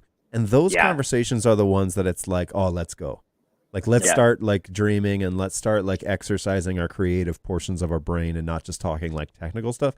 I had guys that in 2022 that came to the booth, and they would say things like, we're about to light up a video podcast rentable studio, and we want to run all BirdDog. So how do we do this? And I would sit down and talk. Like, we stood at my podcasting desk that I had for like 45 minutes and just talked about, all right, here's how you network this together. Here's how I'm running it at the booth. Here's how you do this on a large scale. And guys are like taking notes. They're like, this is exactly what we came here for. Yep. You got to give stickers away. It's like, here's the diagram. Here's the sticker. Seriously, like blueprint stickers or something like that, right? Well, I didn't have the foresight. I didn't realize that those were the conversations I was going to be having, because with the last time I was there, Eamon was doing all the work, because it was 2019. I was green behind the ears. But in 2022, it was like, oh, now we're, people are hungry for this information and they're already excited. But when you tell them, and here's how the dream becomes reality, then they start like really going all in, which is really the excitement at NAB when you get a chance to talk to people that are at that level, especially because they just want to see the dream become a reality, and you're explaining to them how it is. And so that's always a super exciting part of it. I thought the cool thing for me at NAB was like what NDI and what BirdDog was bringing was like, this sounds maybe cheesy. You guys will have to let me know on the stream, but it's about the democratization of video production, right? I think for a very long time, maybe up until the pandemic or a little bit before the pandemic, like you had to buy into these huge, expensive proprietary ecosystems. And so what BirdDog brought to the table with NDI was that there could be, you didn't have to buy in at those kinds of price points. You didn't have to invest in that kind of equipment to retrofit a building to run video everywhere. Right. And so if you had networking, which was, I think in a lot of buildings, you could just stand up some cameras. And so NAB to me was about like this realization around democratization of video. Once the video gets on the network, you have sort of unlimited flexibility. You can send it to the cloud. You can do the Adobe Premiere stuff. You can send it around the globe. You can bring it into a switcher. You don't have to buy these really, really expensive hardware devices. You can get an M1 Mac, a Windows box, run vMix, run your favorite software-based switcher, and you have all of this capability that was once sort of locked away on 5- and 6-figure installs. Right. So that's what I got really excited about. And you see people like, go ahead. Well, it's basically the removal of the gatekeeper to like, oh, you want to do professional stuff? Well, now the conversation is totally viable. Yeah. The Facebook user asks a quick poll on the best NAB announcement. There was a list on the. That's not a Facebook user. That's Eamon. Oh, is that Eamon? That's probably Eamon. Yes, he wants it is. to know. So I think what was the best poll? I think the X120. I think the X120 went. It blew really people's minds. A sub $1,000 high-end camera that was battery powered or had the potential to be battery powered and wireless. And then, the 5-year warranty was like, oh, by the way, we have a 5-year warranty. Like, so for me, it was the X120.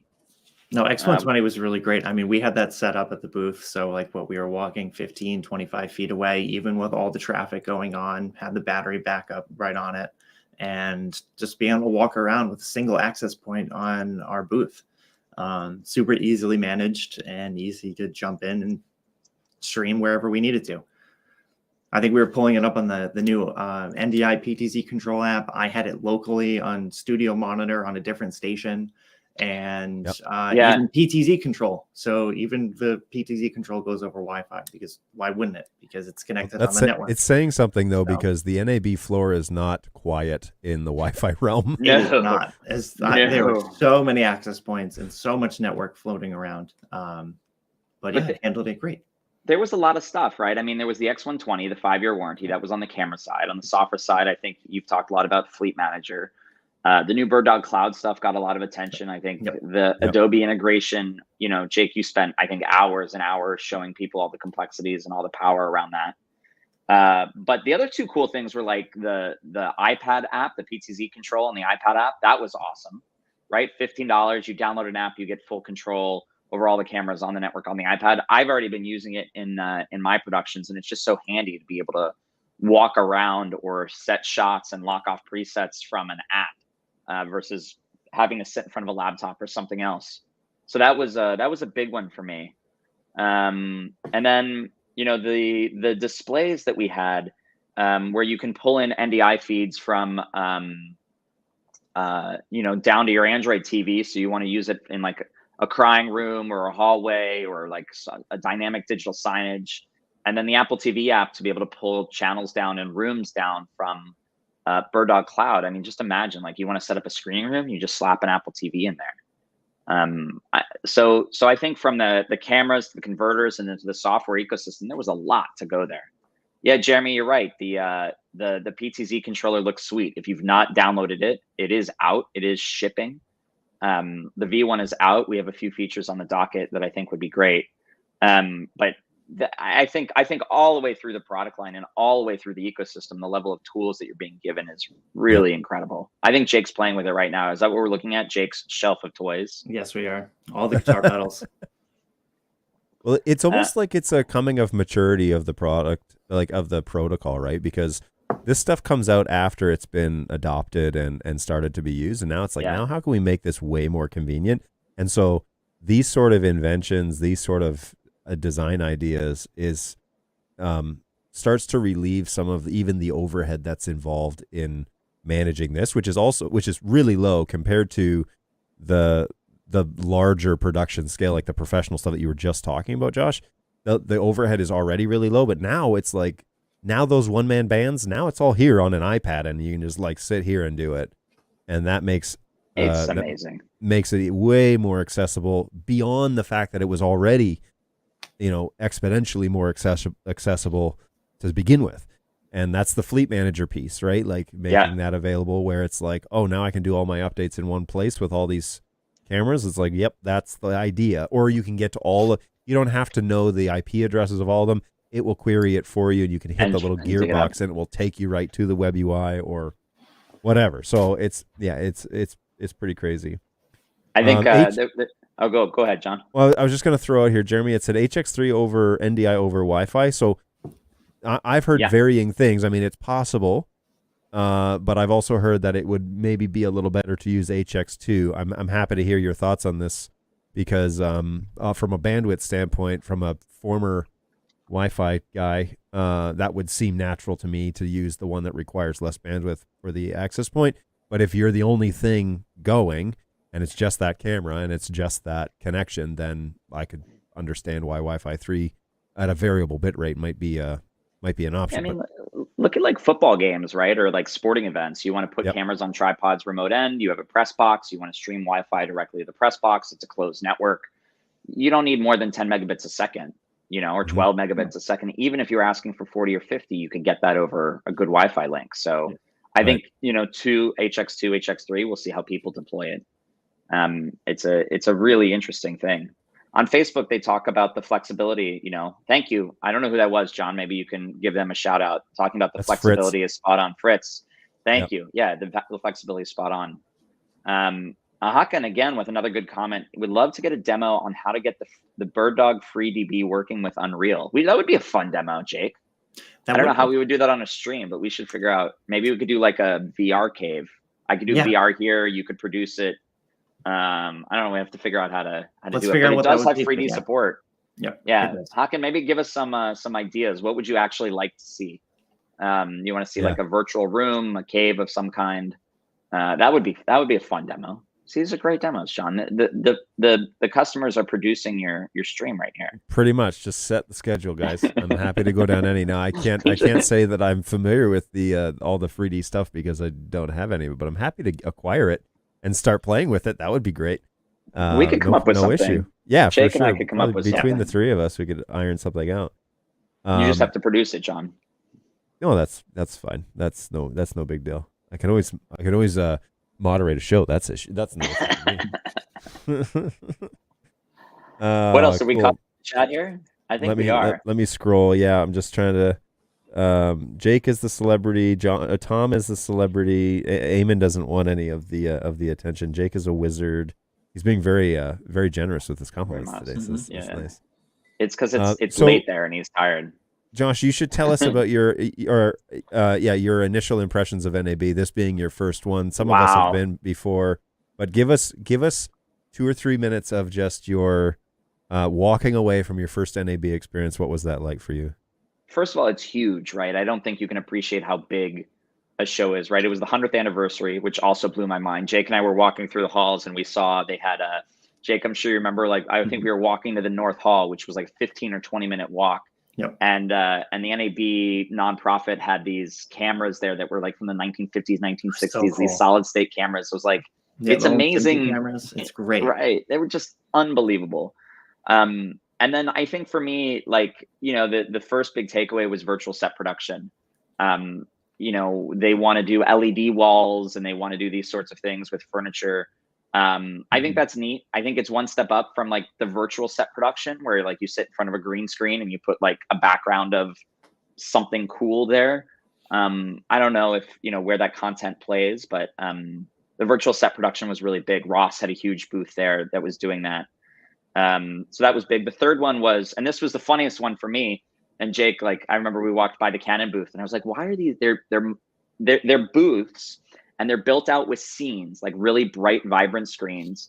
And they have like a line of cameras and they hire actors to stand in these scenes and just sit there or act and like mouth to each other, like pretend acting. And then you can walk up with a camera and see what they look like. It was like the most bizarre mouse in a box. I've never seen anything like this at any other show. Like people just, there was one of the vendors had a booth where people were on like a first date. And so they were highlighting like the low light performance of their cameras, but they were just sitting there like staring at each other. And I was like, this is the most bizarre thing. And then, Eamon, I think that maybe we've missed a market here that we should be hiring some actors to sit at the BirdDog booth and have cameras. Eamon would hire you, John. Next time at NAB, you're going to come out. Your job is to sit. Your job is to sit in a scene on your iPhone and get us all your natural skin tones and show the real life performance. That's if we want the cameras to break. We put John on the camera. We need somebody that's easier on the eyes. That was so funny. And then the fifth one I think was really like, I'm calling it, you guys can make fun of me all you want, but it's the democratization of video, right? Even Black Magic was talking about going the new version of SMPTE and doing it over, it was 2110 or whatever the next thing is.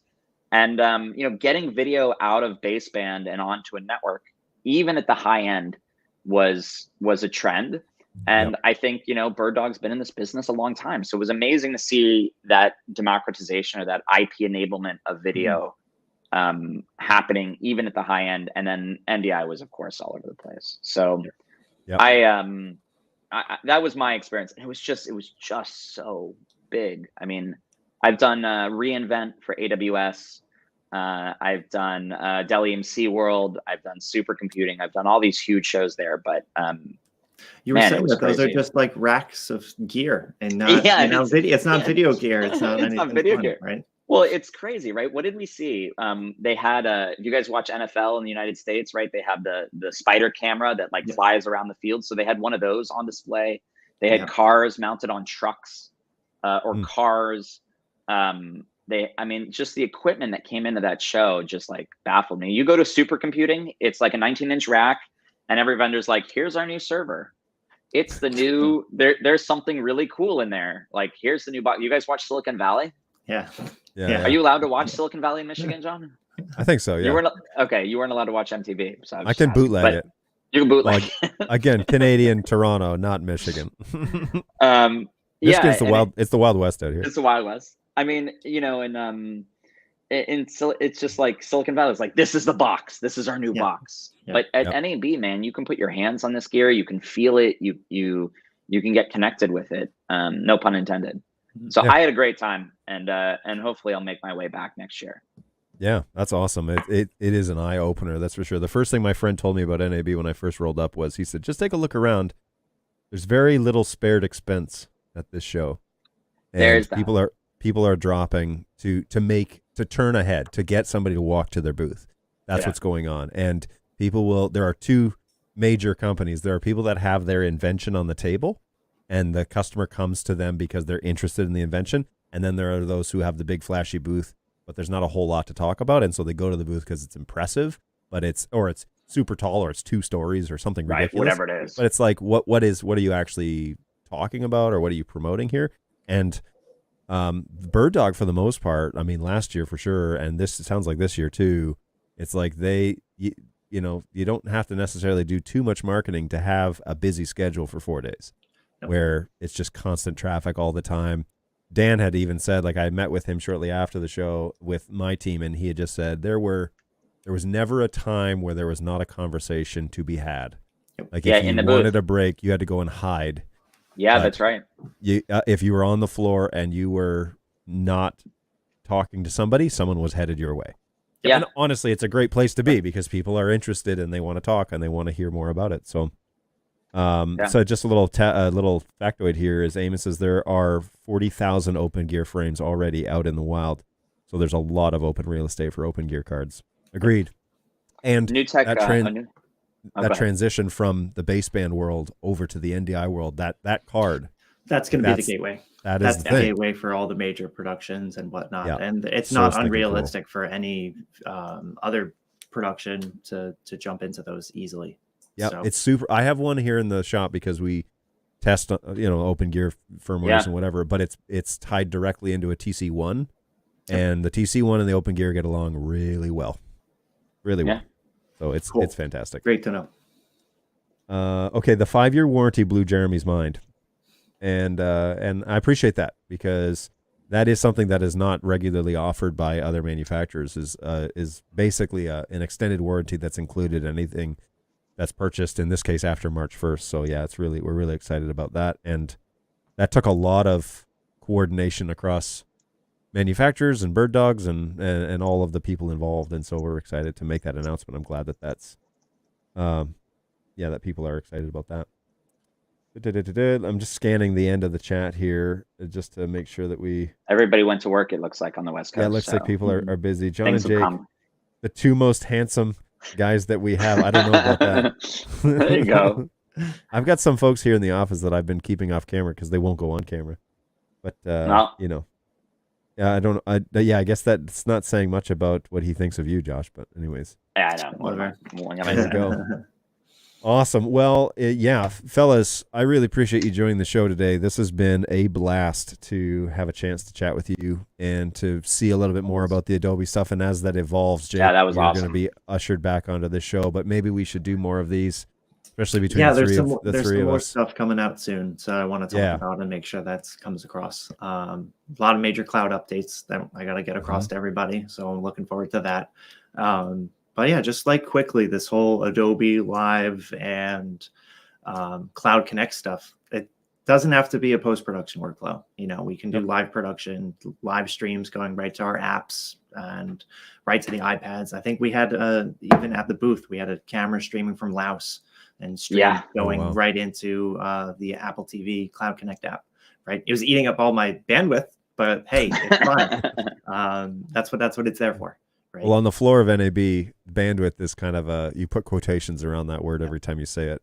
Well, we had a really good up and download speed. We just had a 4G single SIM router. As long as there was data on it, everything was fine. I think we were getting like 40 down and 20 up, which is more than enough to take care of everything. Yeah, that's unheard of. For the whole booth, it was amazing. It was really amazing. Wowzers. Well, that's awesome. Yes, we definitely need to talk about the cloud stuff when that rolls out a little bit more in the coming probably weeks or maybe a month or so. Exactly. So we'll get that on this. We do another demo. Maybe I can produce and yell at Jake over the iPad app and be like, no, different transition. Yeah, that'd be great. To be like, okay, let's show this actually being produced, and we can. Well, yeah, Josh can remote into your vMix session and whatnot, and we can have the whole cloud cross compatibility between all of us. That'll be great. Yeah, we can make this way more complicated than it needs to be. That's let's do it. Sure. So let's do it, John. Let's light it up. But I've officially kept you guys for more than an hour at this point with you guys on camera. But man, I super appreciate it, and it's been fun to have you guys to talk through things, and I'm sure the chat has enjoyed not having to listen to the low tones of me for an hour and 40 minutes, and so that has been really cool to have you guys on. And by all means, anytime you want to come back, please just let me know. I'm happy to have you on. To it. Thanks for having me. Thanks. Yeah, John. Appreciate it. We will we'll wrap things up here. I'll let you guys go, and we'll go from there. Let me just pull this down here, and we will do this again, guys, on Tuesday of next week. This is, like I said, this has been a total blast, but on Tuesday and Thursday of next week, the plan is to do the show again. By all means, bring your NDI questions, bring your workflow ideas, bring all of that stuff to the show, and we can spend some time actually, hashing that out as we've done today. If the chat gets going, that's all great. We're able to cover as much of it as that we can, and I may need to probably hire a producer at some point and have them monitor the chat for me so we can talk about the questions that jump in. Josh did a great job of that today, by the way. So there may be now a part-time job that he was not planning on having that he may get elevated to.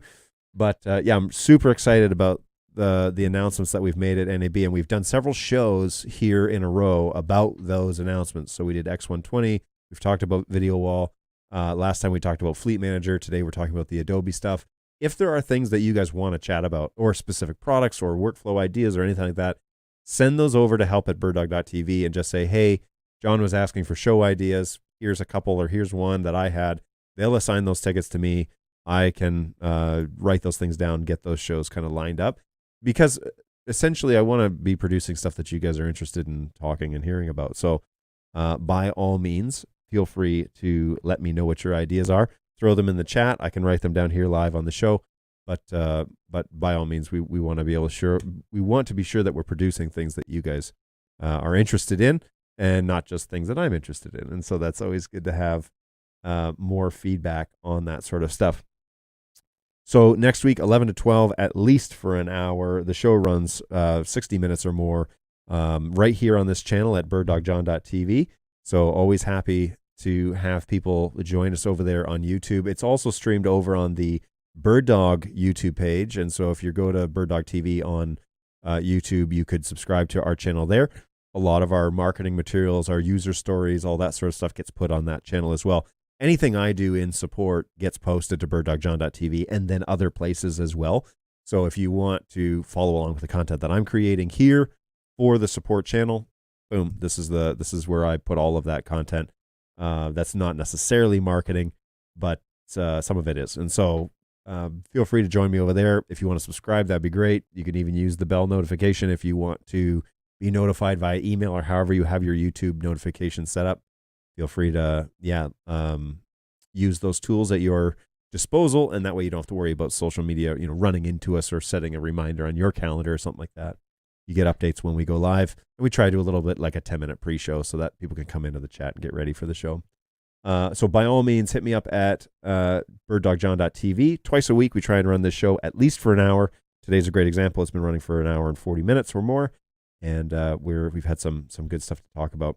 A couple of other things that you need to be aware of. Of course, help@birddog.tv is the place to go. If you have tech support questions, post-sale, you want to talk to my technicians. I got 3 amazing ticketing agents that are really good at what they do, and they're basically specialists at this point. They can help you sort out whatever it is that's going on. And so help@birddog.tv. I need to point you in that direction. If you have technical questions that come up outside of this show, I'm not doing something live that day, you need an answer, send it over to them. We try and get back to it as quick as we can. We put in there that an auto response that we'll get back to you in a couple of days. It is rare that it takes us 48-hour business hours to get back to you, but it is to cover that Friday night to Monday morning gap. So feel free to send us a ticket. We promise we'll try and get back to you as quick as we can. Those guys are experts in what they do, and there's a team of people that work on those tickets, and so they don't go unanswered. You don't need an SLA to submit a ticket and to get a response, all right? You're important to us as a customer. I want to reiterate that. We really want you to reach out to us and feel like you're being heard and valued, and those guys at the desk do such an awesome job. As a matter of fact, a couple of my guys, Frink in particular, has been slightly under the weather, and he has all rights to take the days off to recover, and instead he's working from home. And so that's a level of, he doesn't want to contaminate the office, we'll say, with whatever it is. I think it's just the flu, but he's volunteered, hey, I can work from home and continue answering tickets and stuff. And those are the type of people that I have. They're committed to what they're doing, and they're committed to you as customers. And so don't forget to reach out to help if you have questions. And likewise, if you got ideas, you want to talk about the products, you haven't purchased them yet, but you want to get some grounding as to what is BirdDog, how do I get this going? Jake is one of the guys that are over at hello@birddog.tv. This is the pre-sales channel, and this is the global pre-sales team, okay? So we got people in every single zone that help cover things off. And if you have pre-sales questions, if you want to talk about the product line, you need to know what you're getting into with NDI, the guys over at hello@BirdDog are a great resource, free to you. You don't need to, again, have some sort of platinum deal or whatever.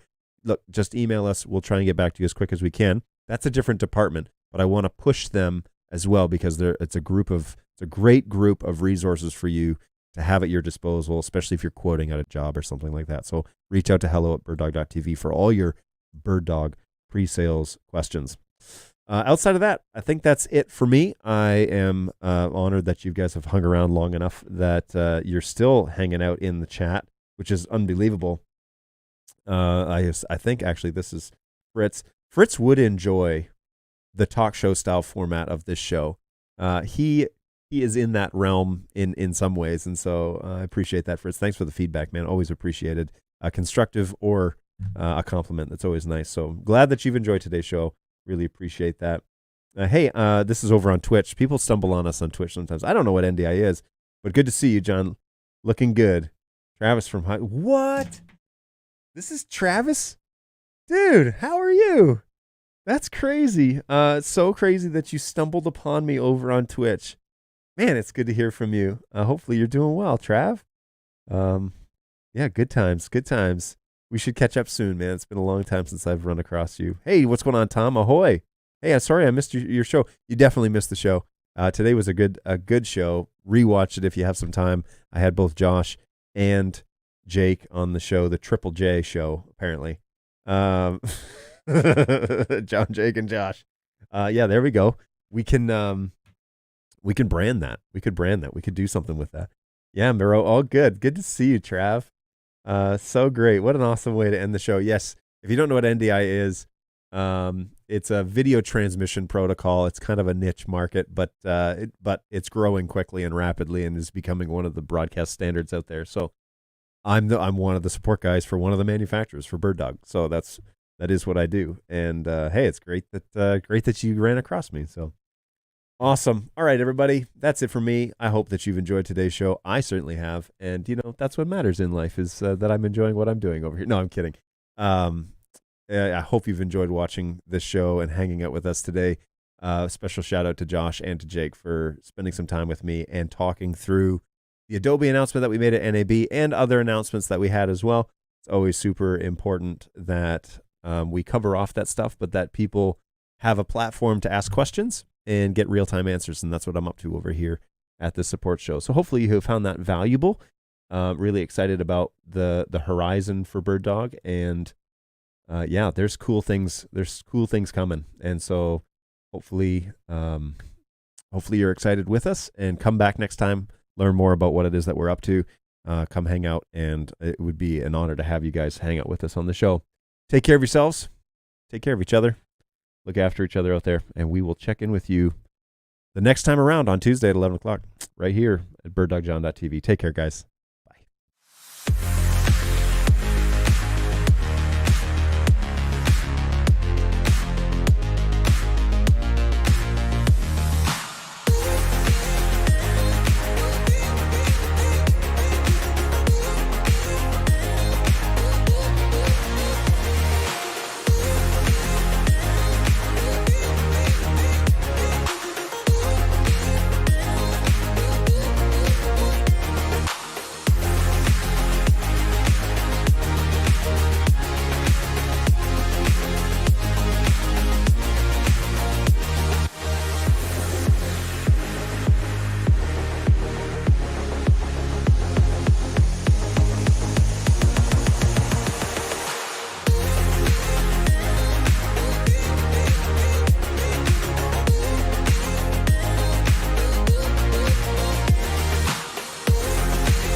That's a problem for future Homer. Man, I don't envy that guy.